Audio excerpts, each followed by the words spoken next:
Bonjour, aujourd'hui donc une petite activité à renverser où nous allons évoquer une connaissance nouvelle, un rappel et deux objectifs qu'on doit atteindre. La connaissance évoquée, notion de branche et de nœud dans un circuit en dérivation. Le rappel, nos appareils de mesure et les types de circuits. Deux objectifs sont donc à atteindre. Le premier objectif, identifier un nœud et une branche dans un circuit en dérivation. Deuxième objectif, reconnaître et distinguer un circuit en série d'un circuit en dérivation, même si des appareils de mesure sont utilisés dans ce circuit. Premier objectif à atteindre, identifier un nœud et une branche dans un circuit en dérivation. Un circuit en dérivation doit toujours comporter au minimum 3 branches différentes. Une branche, c'est une partie d'un circuit qui est comprise entre deux nœuds, dans un circuit, bien sûr, en dérivation. Un nœud, c'est l'intersection entre différentes parties ou branches d'un circuit en dérivation.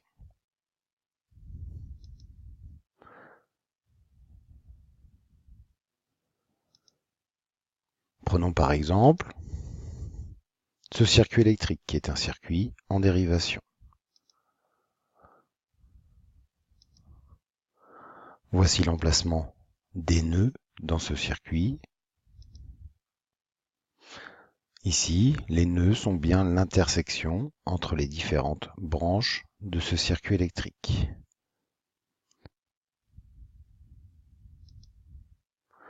On prend le même exemple, on ne s'intéresse plus aux nœuds, mais ce coup-ci, on va s'intéresser aux branches de ce circuit.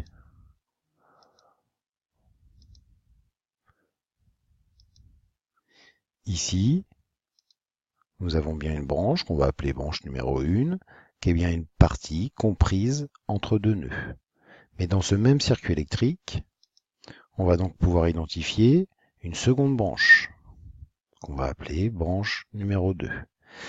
Mais dans ce même circuit, on va donc retrouver une troisième branche, toujours la partie comprise entre deux nœuds, qu'on va appeler branche numéro 3. Comme tout circuit électrique en dérivation, il faut au minimum 3 branches différentes. Si ce n'est pas le cas, on n'a pas un circuit en dérivation, mais on a un circuit en série. Par contre, les circuits en dérivation peuvent comporter 4, 5, 6 ou même davantage de branches.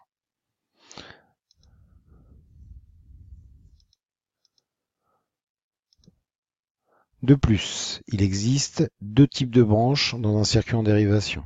La branche qu'on va dire principale si elle contient un générateur. La branche est dite secondaire si elle ne contient que des récepteurs. Revenons à notre cas. On a donc identifié nos nœuds. Ici, on avait notre branche numéro 1. Cette branche numéro 1, comme elle contient le générateur, est donc une branche principale. La branche verte ici, qu'on avait identifiée comme la branche numéro 2, ne contient que des récepteurs, c'est donc une branche secondaire. Et enfin, cette branche numéro 3 qu'on avait identifiée, elle aussi ne contient que des récepteurs, c'est donc une branche secondaire aussi.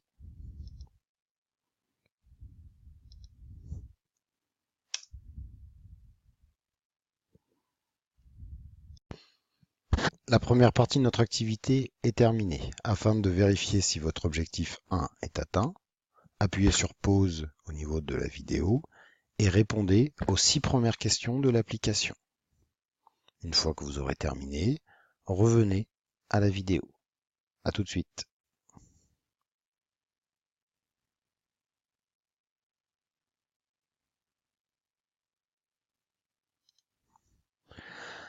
Deuxième partie. J'espère que la première partie s'est bien déroulée. Notre deuxième objectif à atteindre, reconnaître et distinguer maintenant un circuit en série et un circuit en dérivation, même si des appareils de mesure sont utilisés.